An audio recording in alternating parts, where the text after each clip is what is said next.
여러분들 혹시 거절 당해 보신 적 있으시죠? 내가 뭔가를 부탁했는데 노라고 하는 얘기가 들려올 때 거절 당할 때에 여러분들 마음들이 어떠시던가요? 멈칫멈칫 그 다음번에 또 뭔가를 요청하는 것들이 멈칫멈칫해지고 뭔가 마음 한구석에 무거운 짐을 하나 살짝 올려놓는 것처럼 관계 안에서 불편함이 이어지는 그런 경우들이 있으셨을 겁니다. 그래서 거절 당할 때 해도 용기가 필요한 것 같습니다. 어느 책 제목 보니까 제가 읽지는 않았는데 설교 준비하다가 거절과 관련된 도서 쭉 한번 찾아보고 거절과 관련된 내용들 쭉 찾아보니까 거절당함의 용기라고 하는 그런 책도 있더라고요. 거절당할 때 용기가 필요하겠다. 내용 다 안 읽어봤지만은 책 제목이 그런 어떤 메시지를 주는 것 같습니다. 거절당하다 보면은 두려움이 생기게 됩니다. 근데 이 두려움들은 차곡차곡 쌓아두면은 관계를 결국 어긋나게 만들어 버리는 것이죠. 거절당한 것들을 극복해 내야 되는데 그 거절을 극복하기 위해서 시도했던 어떤 한 사람 이야기입니다. 100일 동안 거절당하기 프로젝트라고 하는 걸 시행한 사람 이야기인데요. 중국계 이민자였던 지하장이라고 하는 분 이야기입니다. 이분은 중국에서 그 어린 시절에 굉장히 엄청난 꿈을 꾸고 미국으로 부모님과 함께 이제 이민을 가서 이민자의 생활을 사는데 좋은 대학도 졸업합니다. 그리고 기업에 좋은 기업에도 취업을 합니다. 근데 그의 꿈은 창업을 해서 성공하는 거였어요. 창업을 꿈꾸면서 회사를 그만두고 창업을 합니다. 창업하려고 하는데 창업했는데 이제 투자자들을 좀 이렇게 모아서 좀 기업을 좀 확장해 나아가야 되잖아요.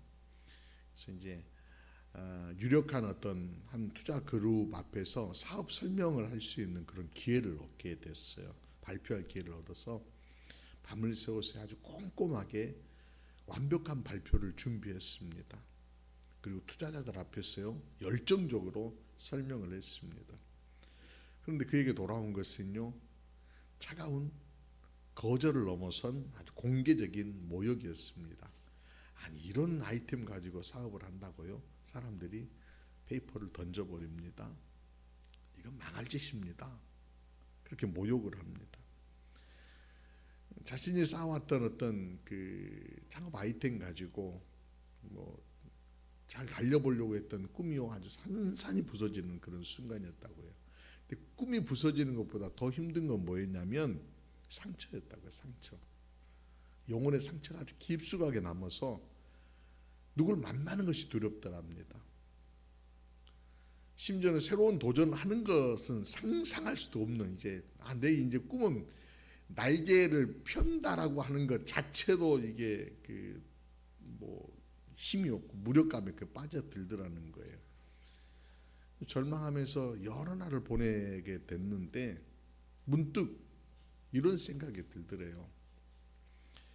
거절에 대한 공포 때문에 내 꿈이 지금 이렇게 갈고 먹히고 있구나라고 하는 그런 생각이 들더라는 거예요. 그래서 이걸 좀 치료함을 좀 받았으면 좋겠다. 그래서 인터넷에 거절 치료법 이렇게 검색을 하고 봤는데 아주 엉뚱한 개념이 하나 있더라는 거예요. 거절 치료를 위해서 거절을 많이 당해봐야 된다는 거예요. 그래서 프로젝트가 뭐예요? 100일 동안 거절당하기 프로젝트. 100일 동안 거절을 계속 당해보면 어떤 내성이 생기고 거절에 대한 어떤 트라우마를 극복할 수 있다라고 하는 그런 프로젝트였어요. 그래서 거절당하기 위해서 요청을 하는 거예요. 약간 엉뚱한 거죠.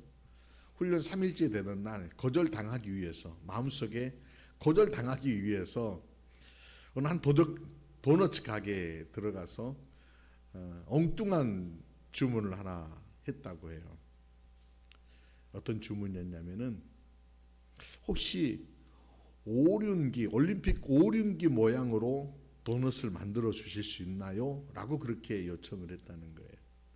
당연히 그러면 일반적인 어떤 도넛을 판매하는 가게이니까 무슨 오륜기로 만듭니까? 당연하게 거절당할 것을 예측을 한 거예요.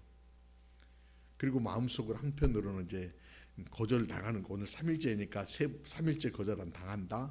그래. 곧 쏟아질 거절의 말에 대해서 지금 마음을 딱 단단히 딱 잡고 있는 거예요. 자, 거절할 거야. 저분이 당연히 거절해야지. 내가 요청하는 게 황당한 것이니까.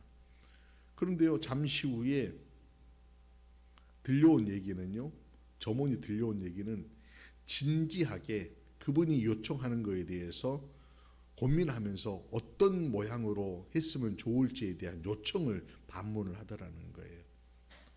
그리고 15분이 지난 다음에 눈앞에 세상에 단 하나밖에 없는 그런 오륜기로 만들어진 올림픽 오륜 도넛이 딱 이렇게 만들어져서 나와서 전달이 된 거예요.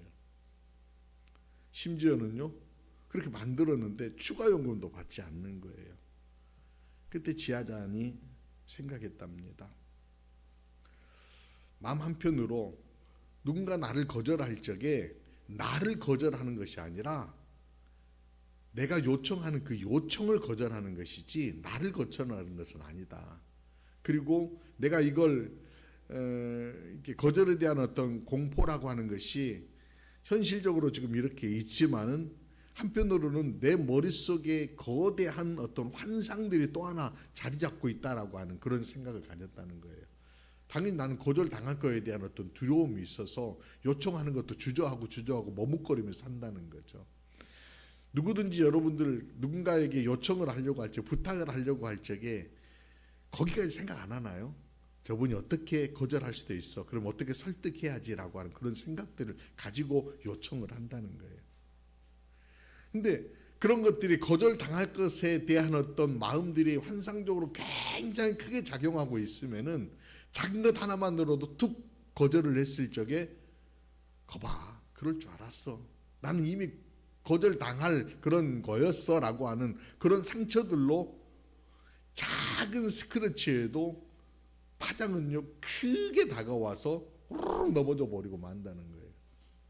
그리고 다시는 누군가에게 자신의 얘기들을 조곤조곤 얘기하여서 설득해내지 않고 포기해 버린다는 거예요. 지하자의 이야기를 혹시 뭐 여러분들 유튜브에 나와 있는 그 영상들이 있으니까 한번 보시고 그러면은 저번에 강의도 한번 들어보시면 굉장히 도움이 될 것 같은데, 저는 지하장의 이야기를 들으면서 아주 중요한 질문 하나를 던지게 됐습니다. 혹시 우리가 하나님 앞에서도 거절당할 것에 대한 두려움 때문에 세상에서 갖추고 있는 그런 것처럼 예의를 갖추고 또는 소극적으로 하나님 거절하시면 어떡하지라고 하는 그 두려운 마음 때문에 기도라고 하는 것들도 그렇게 적용하고 있는 건 아닌지라고 하는 그런 생각을 잠시 가져봅니다.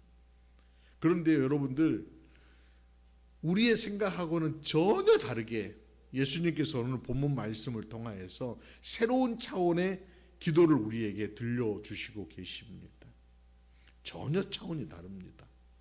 전혀 차원이 다르다라고 하는 전제를 가지고 오늘 말씀을 듣고 말씀 안으로 한번 들어가 보십시다.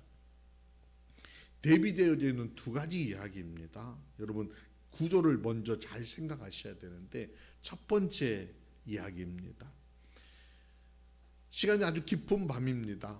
장소는요 불빛 하나 없는 고요함이 넘치는 아주 작은 마을입니다. 모든 집에 불이 다 꺼졌습니다.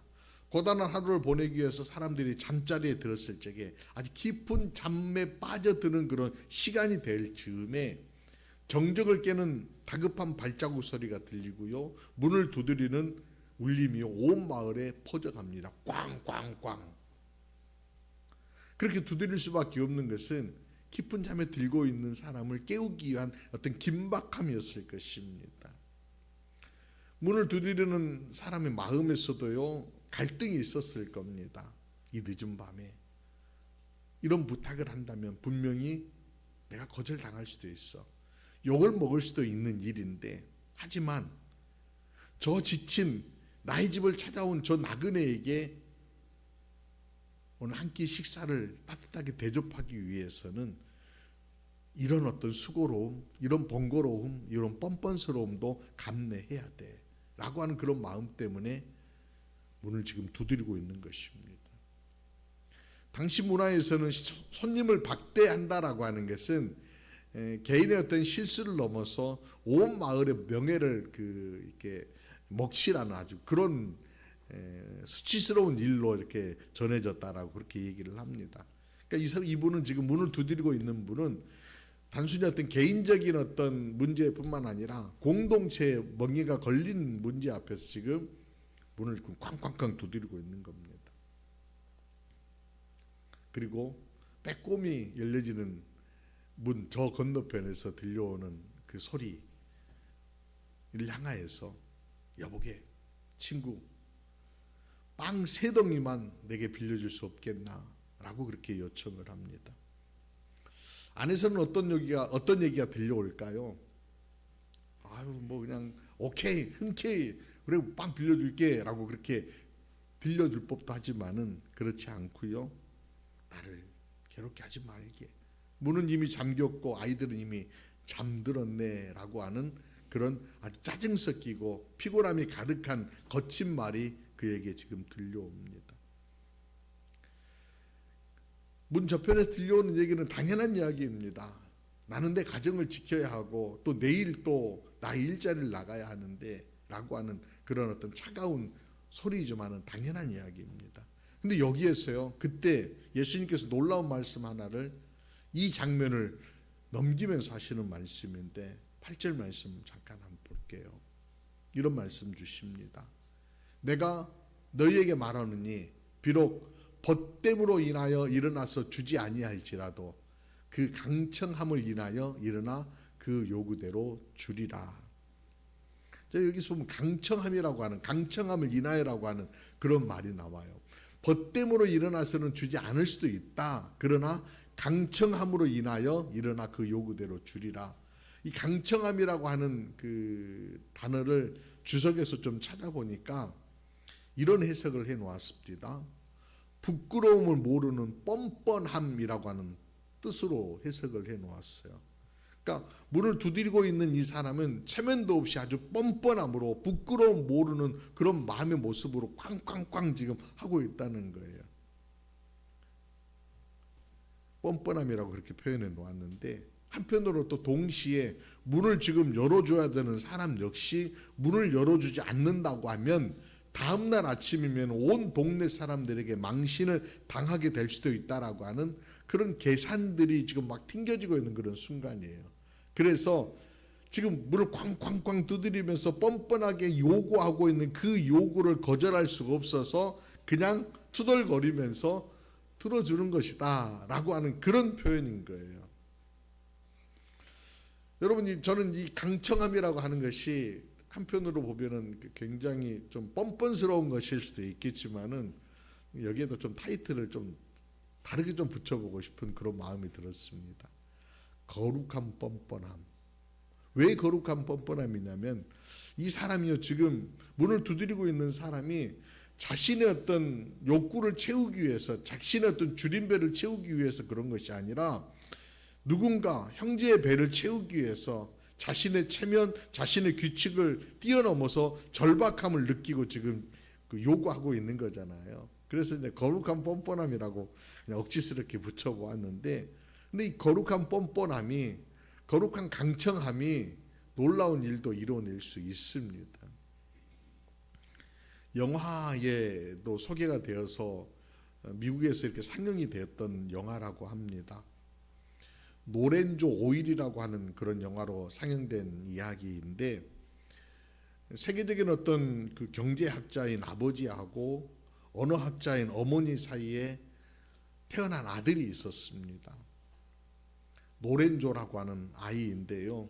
이 아이가 굉장히 똑똑한 아이입니다. 6살 될 때에 뭐 프랑스어, 영어, 이태리어, 물론 그 어머니 아버지가 그 세계 이렇게 지방에서 돌아다니면서 살으셔서 언어를 굉장히 습득할 그런 기회들을 얻게 되어서 아이가 6살 때 세계 국어를 할 수 있을 정도의 어떤 천재적인 탁월함이 있었던 아이라고 합니다. 그리고 성격도 굉장히 좋아서 주변의 모든 사람들을 행복하게 만드는 그런 자랑스러운 아이였습니다. 그래서 6살 되던 애예요. 아이가 시름시름 넘어지고 아픕니다. 병원에 가서 진단을 받아보았는데요. 아주 끔찍한 진단을 받습니다. 부신 백질 이양 증후군. 이게 굉장히 좀 명칭도 어렵습니다. 희귀병인데 이게 어떤 거냐면은 그 사람의 어떤 몸 안에 어떤 유전자 이상이 생겨서 몸에 들어오는 여러 가지 단백질들을 이렇게 잘 이렇게 분해해 가지고 배출하고 하는 그런 역할들을 하게 되는데 어떤 단백질 하나가 이게 분해되지 않아서 신경 물질들을 이렇게 자꾸 마비시키는 쌓이게 되는 그런 병이 바로 저 병이라고 그렇게 얘기합니다. 그러니까 뇌신경을 파괴하고 온몸이 기능들이 점점점 멈춰져 가는 그런 희귀병이라고 해요. 의사가 진단을 합니다. 이 아이는 2년 안에 식물인간이 될 겁니다. 라고 하는 그런 얘기를 합니다. 현대의학으로는 도저히 이 아이를 고칠 수가 없습니다. 라고 하는 그런 선언을 딱 해버립니다. 근데 아버지 아우구스토는요, 포기하는 것을 거부합니다. 의사가 포기한다고 하면 제가 의사가 되어서 내 아들을 구해내겠습니다. 라고 하는 그런 선언을 합니다. 경제학자인데 뭐 어떻게 지금 공부해가지고 뭐 아이를 고칠 수 있다고. 근데 집념 있게요. 평생 만져본 적이 없었던 의학 서적을 펼치며 씨름하고요. 전 세계 저명한 의학자들에게 무작정 전화를 겁니다. 질문을 퍼붓습니다. 질문을 퍼붓고 들었던 그 의학자들이 뭐라고 생각하겠습니까? 전문가들이 오랜 세월 동안 연구해도 이게 불가능한 것으로 이렇게 판정되어졌었는데 전문가들 입장에서 비전문가가 그런 질문을 해오고 그런 시도를 한다라고 하는 거에 비웃었습니다. 의학계에서는요, 주제넘는 일이다, 무례하다, 뻔뻔한 행동이다라고 그렇게 아버지를 비난했습니다. 근데 아버지는요, 세상의 평판이나 체면이 중요하지 않습니다. 오직 죽어가는 아들을 살려내야 되겠다라고 하는 그 절박함이 있습니다. 그 절박함으로 수천 편의 논문을요 막 뒤집고 해서 한 줄기 빛을 딱 발견을 합니다. 그 뭐냐면은 올리브와 유채 씨유 사이에서 특정 성분을 추출하면은 이 단백질을 녹일 수 있는 어떤 물질들이 형성이 된다라고 하는 거예요. 그런 연구 보고서가 있는데 이제 이게 배합하는 일들이 남아 있잖아요. 누가 배합할 거예요? 어떻게 배합할 거예요? 그래서 화학자를 찾아가서 자기가 가지고 연구했던 논문을 가지고 이렇게 배합을 해달라고 요청을 하고 실제 그 오일을 만들어냅니다. 그 오일이 바로 노렌조 오일입니다. 저 아이가 어떻게 되었을까요? 실화인데 뭐 생명 완전히 뭐 회복이 되거나 그러질 않고 어떤 그 마비되어지는 것을 늦추게 되었다고 해요. 그러니까 6살 때 발병되어서 30 즈음에 부모의 품에서 세상을 떠나게 됐는데 놀라웠게도요, 완치의 약은 아니지만, 완치의 마법약은 아니지만은 세상의 끝이라고 선언했던 거에 포기하지 아니하고 아버지의 이 강청함, 거룩한 어떤 절박함, 거룩한 뻔뻔함이 어떤 생명의 연장들을 이끌어갈 수도 있다라고 하는 그런 얘기인 겁니다. 근데 우리가 여기서 주목해야 될 것이, 그러면은 예수님께서 너희도 이 친구처럼 뻔뻔하게 하나님 귀찮게 부르면 들어주실 거야 라고 그렇게 지금 예수님이 말씀하시는 것으로 오해하시면 안 됩니다. 뻔뻔함으로 거룩함으로 옷 입혔으니 그리하자라고 이렇게 여러분 하지 마십시오. 하나님이 그렇게 속 좁으신 분이 아니라는 겁니다. 우리가 간혹 기도할 때 뻔뻔함으로 강청하면 하나님 들어주실 것이다. 거룩하니까 나를 위해서가 아니라 내 가족을 위해서, 내 형제를 위해서 강청하는 것이니까 들어주실 것이다. 주님이 그걸 말씀하시려고 하는 것이 아니라는 겁니다. 아니라는 겁니다. 그럼 주님은 뭘 말씀하시는 것일까? 본문에 보면은요, 하나님께서는 너희에게 간구하는 것보다 더 기쁘게 응답하실 것이다 라고 하는 그런 말씀을 바로 이어서 주십니다. 8절 이어서 바로 이어서 나오는 말씀이 무슨 말씀이에요? 9절과 10절 말씀 같이 읽어봅니다. 같이 시작. 내가 또 너희에게 이르노니 구하라 그러면 너희에게 주실 것이요 찾으라 그러면 찾아낼 것이요 문을 두드리라 그러면 너희에게 열릴 것이니 구하는 이마다 받을 것이요 찾는 이는 찾아낼 것이요 두드리는 이에게는 열릴 것이니라. 아멘. 여러분, 구하고 찾고 두드리는 것은 단순히 반복적인 것이 아닙니다. 기도의 깊이를 더해가는 점층적인 의미입니다. 구한다라고 하는 것은 우리의 필요들을 지금 말로 아래는 아주 기본적인 단계이잖아요. 구한다.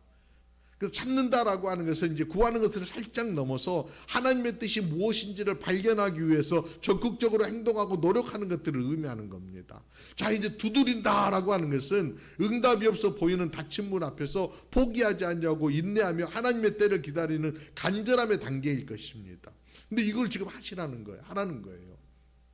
구하라, 찾으라, 두드리라. 이런 점진적인 과정을 통하여서 하나님 앞으로 이제 나아가 봐라.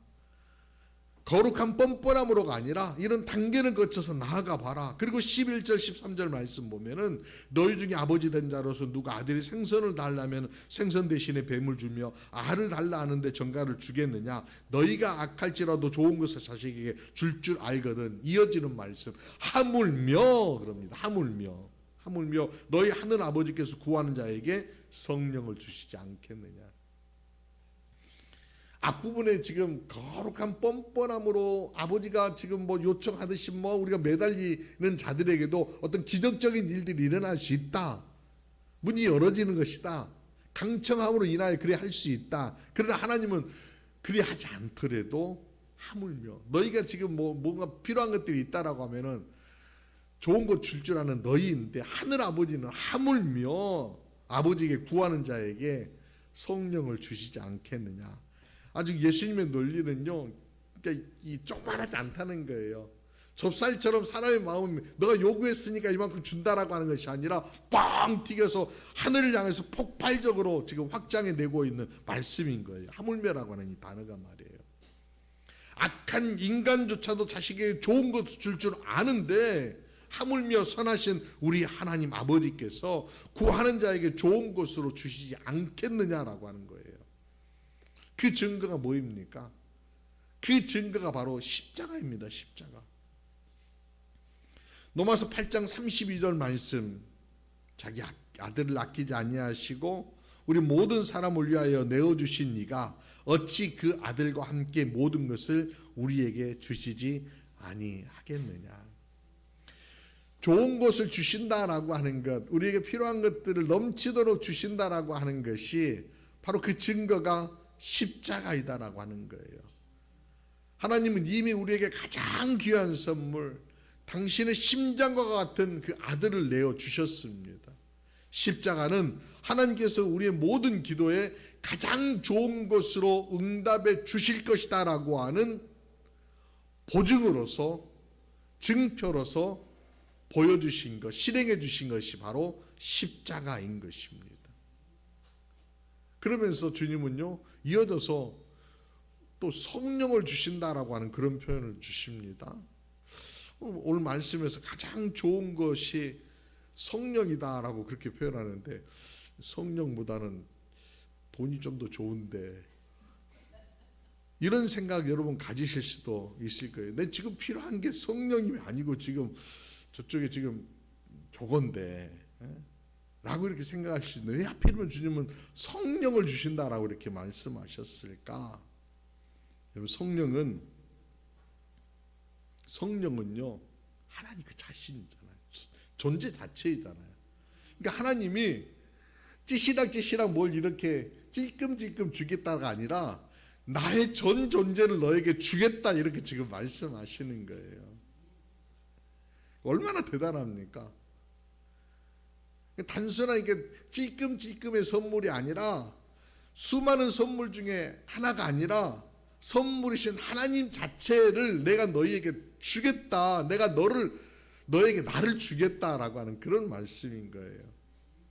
우리는 당장 먹을 한 끼의 빵을 구하고 있지만 하나님은요 당신의 빵집 전체를 우리에게 상속해 주기를 원하신다는 거예요. 우리는 갈증을 해결할 물 한 모금을 지금 구하고 있지만 하나님은 마르지 아니하는 생수의 근원이신 당신 자신을 우리에게 내어주시겠다라고 그렇게 말씀하시는 거예요. 하나님 우리에게 주신다라고 하는 것은 우리 안에 놀라운 어떤 변화이잖아요. 하나님을 소유한 자, 하나님을 받은 자, 그러니까 하나님과의 어떤 관계가요 이제는 더 이상 하나님을 향하여서 하나님 그렇게 부르는 것보다, 그러니까 예수님이 그렇게 기도하셨던 아바 아버지라고 부를 수 있는 관계 회복이 이루어진 것이고요. 하나님을 소유했다라고 하는 것이 그만큼 능력을 받았다라고 하는 거 아닙니까?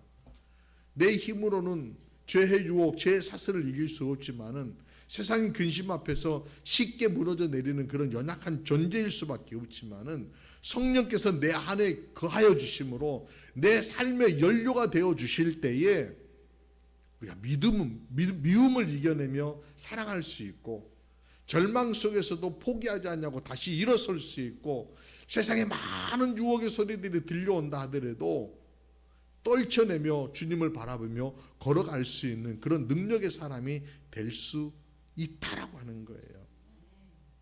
그런데 그걸 구하는 자에게 주시겠다라고 말씀하십니다. 근데 그냥 뻔뻔한 강청으로 막 두드리며 하지 않더라도 구하는 자에게, 찾는 자에게, 문을 두드리는 자에게 주시겠다라고 주님 약속하십니다. 사랑하는 여러분, 거절의 두려움이라고 하는 문 앞에서 얼마나 망설이며 또는 주저하고 돌아서고 나는 받을 자격도 없는데 내가 뭔가 좀 해야 되겠다라고 하는 그런 기브 앤 테이크 마음으로 하나님 앞에 섰던 적이 얼마나 많이 있었습니까? 지하장이 도넛 가게에서 노렌조의 아버지가 의학계의 냉도 속에서도 세상의 문을 두드리며 절박함이 있었습니다. 거룩한 뻔뻔함이 있었습니다. 그들은 거절당할 것을 각오하고 체면을 버리고 오직 하나의 문을 두드렸습니다. 그러나 우리 주님은요 우리에게 분명히 말씀하십니다. 우리가 두드리는 문은 세상의 차가운 문이 아니라 우리를 기다리는 아버지의 집 문이라고 말입니다. 혹시 지금 응답이 더디다라고 느껴지는 것 때문에 기도를 멈추고 계시는 분 계십니까? 내 기도가 너무 이기적인 것 같다, 혹은 이런 것까지 구해도 되나라고 싶어서 입을 닫아 버리는 분 혹시 계십니까? 십자가를 바라보십시다. 아낌없이 아끼지 않냐고 모든 것을 위하여 내어주신 분께서 그 아들과 함께 모든 것을 우리에게 주시겠다라고 약속하시는 그 약속의 보증들을 바라보시자라고 하는 겁니다. 하나님 아버지는요 이미 우리에게 가장 소중한 것을 저와 여러분에게 내어주셨습니다. 십자가는 그 어떤 기도에서 가장 좋은 것이다라고 하는 응답하시겠다라고 하는 하나님의 영원한 보증수표라고 말씀드렸습니다. 이제 우리가 할 일이 뭐입니까? 거룩한 뻔뻔함으로 강창하는 것이 아닙니다. 그리 하지 않으셔도 됩니다. 구하십시오, 찾으십시오, 그리고 두드리십시오. 그리고 주님께서 이미 여러분 가운데 부어주신 그 성령의 은혜로 그 능력으로 담대하게 하나님의 자녀답게 걸음을 걸어내십시오. 여전히 문 열어주시고 좋은 거 부어주실 줄로 믿습니다. 여전히 우리 가운데 함께 하셔서 헤쳐나가게 하실 뿐만 아니라 또 세상 가운데 거룩한 하나님의 자녀들로 빛된 모습들로 살아낼 수 있도록 당당하게 걸어낼 수 있도록 저와 여러분 가운데 함께하고 계시는 그 하나님 믿으시길 바랍니다. 이번 한 주간도 그 하나님과 함께 담대하게 달려내시면서 혹시 입 떨어지지 않아요 라고 이렇게 얘기하지 마십시오. 구하십시오. 찾으십시오. 두드리십시오. 그리고 믿음의 여정들을 달려내시길 바랍니다. 그리고 승리하는 저와 여러분이 될 수 있기를 우리 주님의 이름으로 축원합니다. 기도드리시겠습니다. 사랑과 은혜가 풍성하신 좋으신 하나님 아버지, 오늘 말씀을 통해 거절의 두려움 속에 갇혀 있었던 저희들을 흔들어 깨워주시니 감사드립니다. 세상의 기준과 체면 때문에, 과거의 상처 때문에 하나님 앞에서조차 구하는 것을 주저하고 찾는 것을 망설이고 문을 두드리지 못했던 우리의 연약한 모습을 불쌍히 여겨 주옵소서. 오늘 주신 말씀처럼 우리 안에 거룩한 뻔뻔함을 다시 허락하여 주시되 자격 없는 우리를 자녀 삼아 주셨던 그 은혜를 의지하며 세상의 문이 아닌 아버지의 집 문을 담대하게 두드리는 믿음을 주옵소서. 막혀있는 문제 앞에 포기하는 것이 아니라 아들을 내어주시기까지 우리를 사랑하신 아버지의 마음을 신뢰하고 끝까지 구하고 찾고 두드리게 하여 주옵소서. 무엇보다 가장 좋은 선물 성령님을 각 심령 가운데 충만하게 부어주심을 믿습니다. 그 성령의 능력으로 세상을 이기고 그 성령님과 함께 기도의 응답을 넘어 하나님의 영광, 하나님께 영광 올려드리는 복된 제자의 삶을 살아낼 수 있도록 우리 주님 이끌어 주옵소서. 임마누엘 주님, 저희와 늘 함께 하여 주시는 것을 믿사옵고 우리의 구주이시고 우리의 참 생명이 되어주신 우리 구주 예수 그리스도의 이름으로 기도드리옵나이다. 아멘. 아멘.